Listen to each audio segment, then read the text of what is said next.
According to the International Center for Research on Women, in developing countries, 1 in 9 girls are married before the age of 15.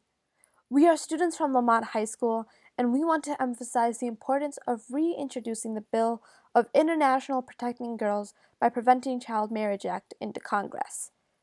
Child marriage is defined as a formal marriage or informal union entered into by an individual before reaching the age of 18.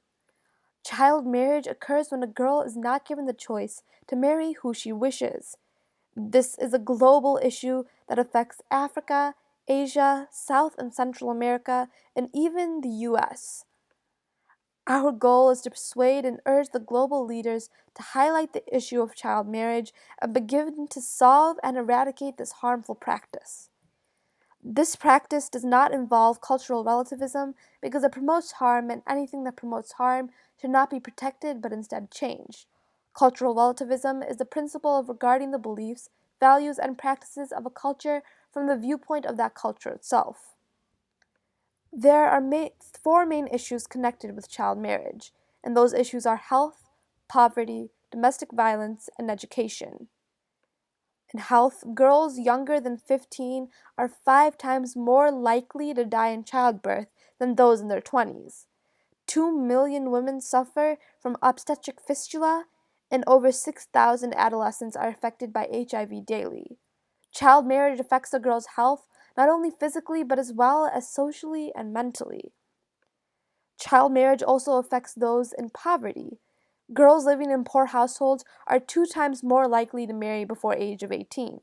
The dowry connected with brides or children who are seen as burdens are 2 reasons why child marriage are so frequent in poor countries, such as Niger, Ethiopia, and Malaysia. Child marriage is more frequent from those in poverty. Consequently, this act creates more poverty from keeping people from the workforce.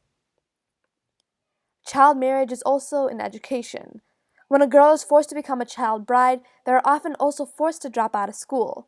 Girls with secondary education are 6 times less likely to marry as a child, while 60% of girls in Mozambique with no education are married by 18. Child marriage also brings domestic violence.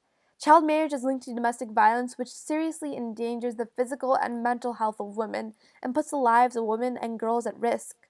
Girls who are married before 18 are twice as likely to report being beaten, and in Kenya, 36% of women who are married under 18 believe a man is justified in beating his wife. Child marriage leaves a lot of residual effects. Child marriage is a traumatic experience that has no end for some. According to JAMA News, over 50% of women married before the age of 18 suffer from a mental disorder, including depression and specific phobias. 39% of these girls will never get help without any action of others. Girls also face the risk of dying during childbirth or being forever faced with fistula. Girls' bodies are not ready to give birth or be a sexual partner and a wife. This is not only physically harming, but mentally too. With the marriage comes less education, and with no education, this vicious cycle of marriage, death, and cell-like life continues. Child marriage violates articles of the UDHR. It predominantly violates Article 16 on marriage and family. It also often violates Article 4, no slavery, and Article 26, right to education. With Article 16, girls often have no choice in who they are married to and if they even want to get married in the first place. This contradicts the article, which states full consent is needed from the 2 involved parties. These marriages consistently present themselves as a form of slavery for the bride. When married, the expectation put upon these children are to cook, clean, and have children, for which they are not at all ready for. Consequently, all these expectations put upon them prevent these girls from receiving an education, whether it be the problem of lack of funds or the lack of permission. An act that violates one article is wrong, but the fact that this practice violates 3 separate articles shows that there is something seriously wrong with child marriage.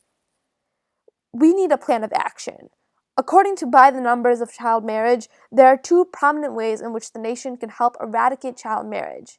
The forced marriage of millions of children around the world needs to come to the end, and by providing opportunities for young women and maximizing aid dollars, we can. When creating opportunities for women, we create the opportunity to demolish child marriage. With increased education, women are more aware of what possibly will be or is their own situation. Also, with job opportunities, women will have the chance to provide for themselves and not have to depend on a spouse. As Kundan Shrivastava said, when girls are not educated, everyone suffers. An educated girl, an educated future. We can also maximize aid dollars. With implementing child marriage prevention initiatives into already existing aid programs, you can give access to natal and mother health care along with giving girls access to education. We reduce poverty this way by helping further the communities and, in turn, the world. In the country where child marriage is most relevant, so is the poverty. Eradicating child marriage would solve 10 out of the 17 Sustainable Development Goals set by the UN. The top 5 issues it would solve would be goals number 1 through number 5. No poverty, no hunger, good health, well-being, quality education, and gender equality. According to the ICRW, if nothing changes, another 100 million girls will be married within the decade. If child marriage continues, we will not advance the world. We need to end this practice now, no matter what the material cost. We can't wait for someone else to change the world. The only heroes that will step up are ourselves.